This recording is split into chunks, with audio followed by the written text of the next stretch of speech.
Nathan, I have some important news. All right, go for it. Yes, the all-new 2023 Chevy Colorado truck has just received its fuel efficiency ratings from the EPA. Now, this is something we haven't had yet, and this is No. what a lot of people have been asking about out there. So this is important news, but it comes with a couple caveats. Yes, but what I want to do in this video too is because we have official numbers for the new Colorado, Right. I want to compare it to what it was before, Yes. and also compare it to all the competitors, because Tacoma is still in charge of this segment, the midsize truck segment. So should we dig in? We should dig in. Quick question. There's 3 different 2.7 liter turbocharged engines, right? There's the one on the base model, there's the one on essentially a mid-level Trail Boss, and then the top of line 02. Right. Do we have 3 different statements on those? No. Okay. It's okay. But we have the most efficient, which is their base motor, which is their new 2.7 liter. Which is still a powerhouse. Turbo. Yeah. It's still a good engine. We have several videos already. I was able to drive this truck on the street, off-road. I wasn't really able to get a good sense for its efficiency while I was in California because we only had it for a couple of hours. Right. And it was up and down, wind and all that stuff. It's more about the driving experience than the actual efficiency when you were testing it. I totally get that. So, if we look at the two-wheel drive models, officially, this is fueleconomy.gov, the new truck, the new Colorado, gets 20 mpg in the city, 25 highway, and 22 combined. And the question is this the best in the segment? Okay, there are a couple things to keep in mind. It may not be, however, look what you're looking at in terms of the trucks it's being compared to. Now, the Chevy comes standard with this cab configuration, am I correct? Only crew cab. Right. Is that a crew cab Toyota? No, but actually, this image is of an old Chevy Silverado, Colorado. Even though it's a 2023 model. So these images are not really representative of the exact truck. Fair enough. But your point is well taken. The Tacoma and the Ranger and the Nissan all come with shorter cabs. Yeah, the smaller bit, which Yes. would make them technically a lighter vehicle. I don't know by how much, but in But theory. probably not by a lot. No, but another thing is that the standard engine, now this is now the standard engine. Yes. Okay, base model engine, 2.7 liter turbo. Now there was a 4-cylinder that was available on the previous Colorado, and that one put out a lot less power. Yeah, so let's take a look at what happened before. So before it was a 2.5 liter 4-cylinder, and they also had the 3.6 liter V6, right. They also had the diesel. Remember the 2.8 Duramax? Yeah, and that's long gone. Yeah, so the reason why I'm not listing the diesel here is because it's no longer on sale. Right. And so it's kind of out of the question. But this is what's interesting, dude. Look, the more powerful new turbo engine has the same city rating, same combined, but it's a little bit worse on the highway. It is, but we're also talking about a much less powerful powertrain. Yes. That had 2 different options. I believe you could get a manual transmission with this setup. Right. Right? And it was on the older truck. Right. So the bottom line is they simplified their engine lineup. They got rid of the 3 engines that they had before. They have a turbocharged engine, only 1 engine, but 3 power levels. 3 power levels. We're talking about efficiency on the lowest power level, which technically will be their most efficient, I would guess. Right, but what's the output on this thing still? I mean, it's still pretty good, right? Yeah, it's pretty potent. So it's 237 horsepower and 260 pound-feet of torque. If you can see this, sorry, it's a little bit dark here. Yeah, but that's still almost best in class with the base engine, and that's before you get to the hotter engines. That's a lot of torque. Yeah, so that's pretty A lot of impressive. torque. And that comes with the 8-speed automatic transmission. That's the only transmission, right? Yes, exactly. So we don't have the ratings for the Turbo Plus or the high output.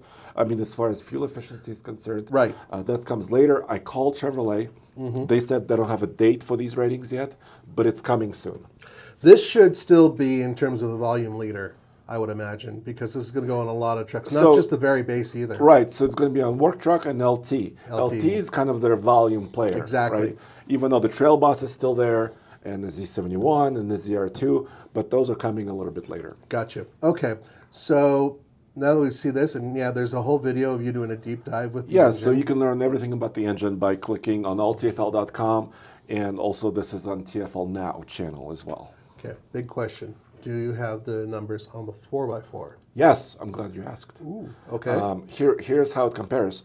So the four-wheel drive, the new Colorado, 19 city, 23 highway, 21 combined. And here's how it compares to the class bestseller, Tacoma four-wheel drive V6, 18 city, 22 and 20 combined. So it's a little bit better than the Tacoma. Yeah, but it's one under the Ford. Yes. So Ranger. here's what the Ford Ranger is rated at, which also has a turbocharged gas engine, right? With a 10-speed auto in the Ford. And this rating has been around for a long time. But dude, we've never seen that in the real world. No, in fact, we've had some issues with the Ford telling us it was getting one type of MPG versus what the pump was telling us. So we know that that can be a bit of an issue. But nonetheless, I would say that it's easily mid-pack in terms of its ratings with the 4x4. And once again, this comes standard with this cab configuration. That's important to keep in mind as the other ones come with other smaller cabs as options. But here's what's one thing that's common across a lot of the midsize trucks is that their wheelbases usually stay the same. Because when you get a bigger cab in a Tacoma or a Ranger, your bed shrinks. Bed, right. Your bed shrinks. So technically, the chassis are very similar. Yeah, the chassis are, but cab size does make a difference in weight. And the doors and the glass. That's precisely and all that my stuff. point. So, Yeah, so that's something to keep in mind. Okay, so essentially, right there, it's playing in the same space as the other ones. yeah, so it is not technically is not a class leader in efficiency. Also, I want to point out the Jeep. You might be wondering, where's Jeep, right? There it is. There it is. The reason why the Jeep wasn't in the two-wheel drive ratings is because they don't come with two-wheel drive. It's only 4x4. That's the standard one. And this is the regular V6, right? Yep, that's a V6. So the new Colorado is better than that. But look at this. Jeep still offers the diesel. It It's is on still sale. on offer. We hear it's going to go away, but it's still there, Yeah. at least this year. So 24 combined, I mean, that's hard to beat. Well, it's that highway MPG that's just Yeah. so incredible. 28. Yeah, those And diesels. actually, here's the thing about diesels, and we've learned this in our testing. Yeah. Diesels actually do a little bit better than the EPA says, right? They tend to, especially Yeah. if they're being driven, with a careful foot, then they can do really well. It's a real shame because you and I both agree that the older version of both the Colorado and the GMC Canyon with the diesel 4x4 was one of the most efficient, best little trucks we've driven. Remember, we got 32 mpg in one once. And we weren't trying either. Right. We weren't really, we didn't do anything special. We weren't, hypermiling or anything like that. So that was really impressive. But, we are where we are. And also, you probably already saw on the screen, the Silverado 1500 also has the same turbocharged engine as the new Colorado. In fact, they're almost identical engines. Yeah, but it's like 1 or 2 mpg less, right? Yeah, so the Silverado, because it's bigger and heavier, gets, of course, a bit worse fuel efficiency with this engine than the Colorado. Interesting. And then finally, dude, I want to make this point. I want to bring up this screen again with the Tacoma, the Ranger, and the Nissan. Those are kind of the volume players. Right. There's no electrification anywhere on this screen. None of these are hybrids. No, Tacoma is not a hybrid. The Ford is not.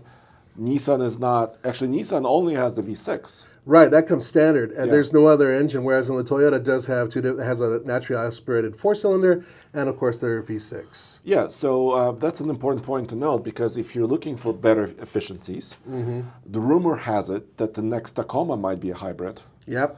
So if that's a hybrid, I would assume like GM and Ford and others will try to maybe move in that direction. Without a doubt, this is something we've been talking about for a while, and it makes a lot of sense, especially in this class, because their numbers have to increase. There's CAFE number requirements and everything else in the near future.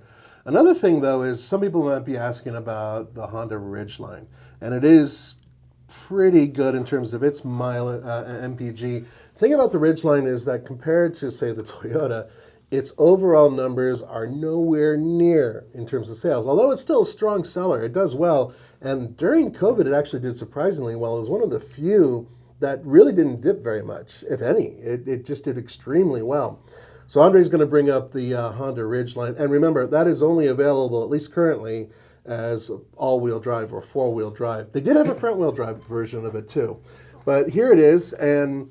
Well, the same combined rating. Right. But a little bit better on the highway, 24. And when you and I tested it with its new transmission, because it came out with the 9-speed a couple of years ago, we found that it was extremely efficient. Yeah, we did quite well with it. So altogether, that is another notable truck. But once again, only available on the all-wheel drive status there. So, and this is my assumption now. You're probably wondering about the Trail Boss, the Z71 Colorado, Yes. the ZR2, Indeed. right? Yeah. Well, those have wider stances, higher suspension levels, fatter tires tires. that are heavier. Those are not going to be better. No.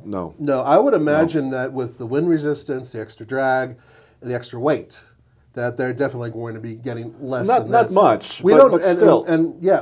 but they'll have more powerful, torquier Yes. engines. So will that compensate for the extra weight, and will it still be able to maintain decent mileage? That remains to be seen. And as you may know, I ordered a brand new Chevy Colorado Trail Boss. Yeah, where is it? It's not here yet. Yeah, I noticed. So if you're wondering, why am I not reviewing my truck? Or Where's why my his voice is like that? He's been screaming at his computer. I've been screaming at the phone, at the computer, Where's my Chevy? yeah. It's coming soon, but It is not, coming it's soon. not here. Well, thank you for joining us.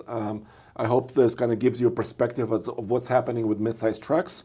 They're getting a little bit more efficient, but I would say this is not a revolution. Oh, that's an important point. You might be wondering, what about fuel? Do they require 91 octane? No. Nope. According to, you talk directly to an engineer, the engineer says that this vehicle will get this rating based on 87 octane. Yep. Right? And it will run on 85 octane because some areas have 85 octane. Like ours. Except the power will be down because Yeah. it will be derating itself. So that's good to know because those prices, premium fuel prices, are very high. They are extremely high. So there you go. There you go, guys. See you next time.